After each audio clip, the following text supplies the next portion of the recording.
you are Webb. Pleasure to speak with you about this very exciting cooking show. Let me tell you something. I love cooking shows. I love barbecue. And I love the fact that this show highlights a lot of dynamic Black culinary experts. As a seasoned chef, what unique perspective did you bring to this show as host, right? That sets it apart from other cooking programs? It's my experience. When I first pitched the idea to Aspire, it was based on my level of expertise, my history around food, and the ability to bring in some young culinary folks that that didn't necessarily know or do TV, but had a passion for food. So what's unique about it is um, by design, it is a show for us, about us. All right, Jimmy and crew, talk to me about where you're going. So right now we've just finished our red pepper crema. Red pepper crema? Yeah, we're gonna serve that with the oxtail empanadas. Okay. Also, we got the chimichurri working over here. Let's check on these. These are looking pretty good, so they're almost done. So we're gonna put those in the crock pot and have them braised, and then we're gonna pull these things. So you're gonna pull them off the bone? Pull them off the bone, yes, sir. Okay, any marinade on those? Yes, I use my house blend, my jerk seasoning, so I rub that on there. And then, Dry rub or dry wet rub? We do a dry rub. Okay. Yeah. All right. So and then all these ingredients are for? This is for the potato salad that we're also gonna make. So you can't do barbecue without a potato salad. Okay. So it's gonna be a twist. It's gonna be sweet potato salad. Potato salad. Versus white potato salad. How do you feel about where you are? Are you good? Are you behind? Are you ahead? What's up? I think we're coasting right now. I'm glad I got my right hand over here, so I think we're good. Were there any exciting discoveries, culinary discoveries, cooking techniques that surprised you, that you encountered while exploring the various cuisines featured on the show? I think for a guy that's my age, I've seen a lot. So nothing really surprised me. I think it's exciting that people were, they came in expecting to win and didn't, and those who we didn't think had a chance would show out. So the excitement was the unpredictable, right? Was the crew and the team going, hey, what do you think? At lunch, and we were never proven wrong. We were always wrong because we just, there were so many tricks and things happening, and people stepping up, and people who should have done something great didn't. So a lot of excitement there. Any challenges that you can share that you encountered while bringing this show to life? Just the smoke. It's a real barbecue show, so nothing was fabricated or brought in. Guys would have to back in their smokers, and I mean, it was real smoke. I mean, I think I threw away all of my wardrobe just because of the smell of smoke, but it was also what made it great, right? What made it authentic was, people were literally smoking out the space that we had because they had that meat on there, and that's what it took. So wouldn't necessarily call them challenges. Production is production, and some days are easier than others, but at the end of the day, it's not a bad job. Okay, so did you have a favorite dish? I mean, long after the filming ended, was there a particular dish or plate that stayed on your mind? You could still taste the remnants in your mouth. I think there's a couple of them. I think there's being African American and living, in the South and the West Coast and traveling the world, there's not a whole lot you can do with chicken, but some of these guys just and girls did some really great stuff. They did a lot of great things that they did with their food, which was unique to them. So that was great. I remember dishes that stood out because there were little twists that people were willing to gamble on and make their dish different and unique. And I think all of those things are good, things that I remember. What makes good barbecue? Are there any three key points that you keep in mind, or you would encourage other chefs to keep in mind when they're about to serve up a great barbecue dish? I think it's relative. I think it's, there's obviously techniques that you want to make sure that you're adhering to, good bark, good smoke ring, cooked slow so the meat doesn't get tough. But, for me, it's about, as I said earlier, it's a low and slow process, right? It's a low and slow process. Starts with a really great rub, whether it's a rub or dry rub. The technique to which you either barbecue or smoke, and then move it over, let it finish, right? It's got to finish, the way good barbecue finishes, which is it's no rush.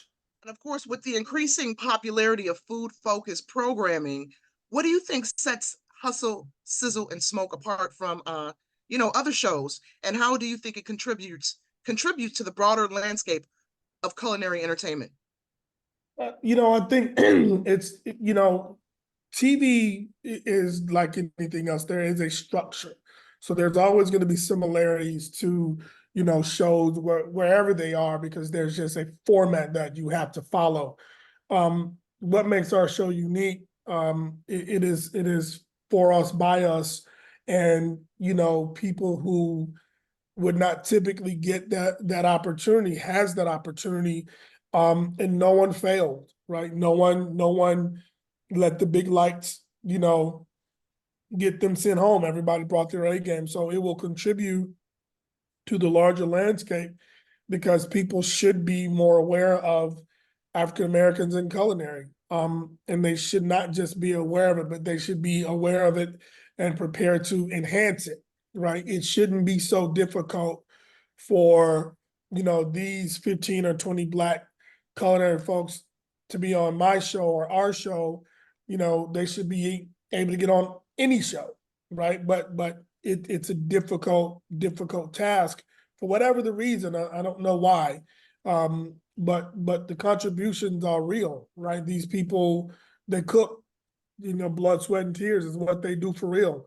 It's no side hustle, right? And everybody needs to know that these people deserve as much opportunity, because they're contributing as much to the industry. So listen, talk to me about oxtails, your story, why you think you're gonna win this thing, and what should we expect? I make the best oxtails in Atlanta, period, hands down, okay? With the oxtails, just make sure they're clean, rinsed off. Okay, cool. Now we're gonna marinate the oxtails in our nice liquid concoction with our seasoning. You get the garlic, the onions, the fresh thyme, chicken broth, get it to a nice boil, a nice curdle, some brown sugar in there, some extra love in there, a little snatch of habanero. That's the oxtails. So what makes you think your oxtails are, say, better than my mama's? I had plenty of oxtails in my day. I think I'm pretty keen to the flavor profiles that it takes, and that's just on period. Jimmy, talk to me about why you think you're gonna win it, because Adai used to say she gonna bring it.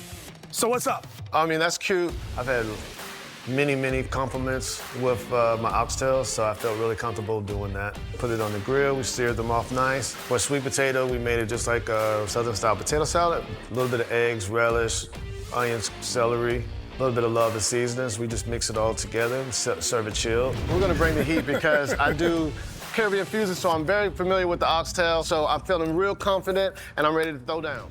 Now, I know you said you pitched the show, this is your brainchild. Did you have a hand in the casting? And if so, what criteria were you looking for in curating the participants on the show? Yeah. I don't do anything I can't be in control of. I'm too old for that. No, I don't get on like that. Aspire's a partner, and that's one of the reasons I work with them. Yes, the casting for me was important. One, it was, do this for real, right? Don't just do this to get on TV. Is it what you really do? Obviously, there's always a personality component. Can you maintain, your level of skills on television, because it's different? And then 3, just, is there anything unique? Is there a story? Is there something, we want to highlight? The idea for this, look, at the end of the day, this is not about competition, winning or losing. It's about Garvin being able to promote 20 Black businesses, however many contestants we had. At the end of the day, for me, it is about being able to say, hey, so-and-so from so-and-so was on TV, go to their restaurant. That for me is what it's about. That doesn't matter who wins or loses. It's about me being able to say, hey, that's a great little restaurant, or that's a great little food truck. I want to put them on TV. And that for me is probably the one most important thing when it came to casting. Who deserves the opportunity? Yeah, I didn't know any. I think it happened that I may have known a couple of them once they got on set, but it wasn't it wasn't like I had a roster of folks that I wanted to put on TV. There were I was able to use that for some of the judges in my Rolodex, but the contestants were, the idea was, I don't just write things. Once I focus on something, I write it out, and the reason is because I think of a group of Black culinary folks, whether they're chefs or cooks or restaurateurs or food truck owners or sandwich shop or pop up, if they are deserving of an opportunity and can hold their own on TV, I want to do this for them. So for me, it was searching Atlanta for people who deserve that opportunity and could do what they do best. So without spoiling anything, did anybody crack under pressure? Are we gonna see any emotional breakdowns and anybody running off camera because they didn't make it to the next round? No, we set this show up so that no one was a loser. It's just that somebody won. That was very important to me. There's a lot of chefs on TV. I won't say names, but the way they treat people is unacceptable for me. Whether it's TV or not, I don't believe in exploiting culinary people to get rich. And that's exactly what I feel is happening on a lot of these competition shows. There's a lot of damage when people leave some of these shows. There's a lot of damage emotionally. There's a lot of damage to the business, and there's a lot of damage to the confidence. So for me, no one ever walked away feeling like they failed. They just didn't win. And so on that note, what are you most excited about viewers experiencing when this series debuts tomorrow? Black culinary excellence. In a nutshell. Is there any particular message or feeling you hope to leave viewers with once the entire season wraps? Yeah, it's inspiration, right? Everybody, I've been doing TV now.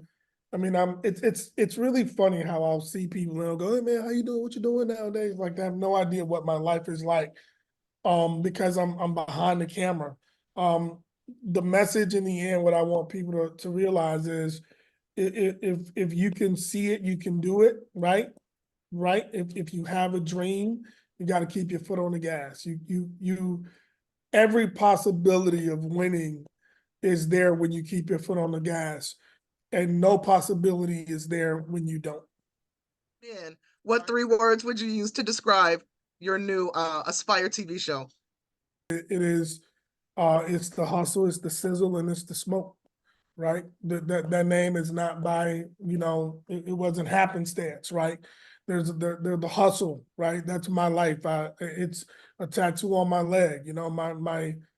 My heart belongs to God. My commitment is to my family, and my life is to the hustle.